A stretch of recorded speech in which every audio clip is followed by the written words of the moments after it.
omulala mu bitundu by'ematugga yafiiriddwa mutabani we. Adolescence buto myaka mito, omulenzi bamukwatidde mu nyumba ya omuwala gy'azaalibwa. Omusajja n'akuba omwana w'abandi n'amutta, muwala we n'atambaako kyamukola. Singa emirambo gyabaddewo ebiri twandiga nti banyiize nnyo. Naye wabaddewo omulambo ogwo gwa mulenzi.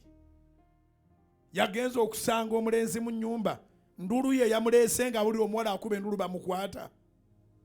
Nedda. Amakulu gaakyo nti omuwala abadde akkiriziganya n'omulenzi. Abooluganda, bwe tukuŋŋaana bwe tuti, bwe tuwuliriza enjiri eno, oli ayinza okulaba nga gwe atalina kyofunyeemu, naye okukakka n'ofuna Katonda.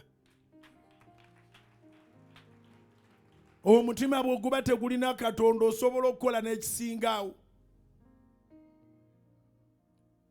Naye gye tukoma okulira ekigambo kya Katonda ne twewaayo eri Katonda, alina engeri gy'akukakkanyamu emitima gyaffe ne tufuna self control.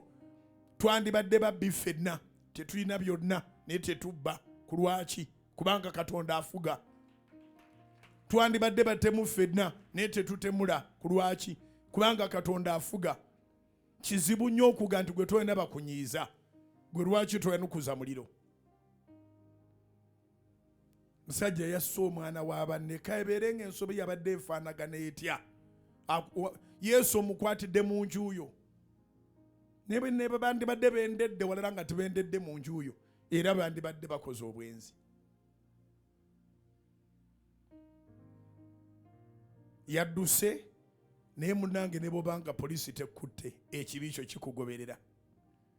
Weewalanga nnyo okukola ekintu wadde tebakirabye nga kinaakugobereranga. Otambula nakyo.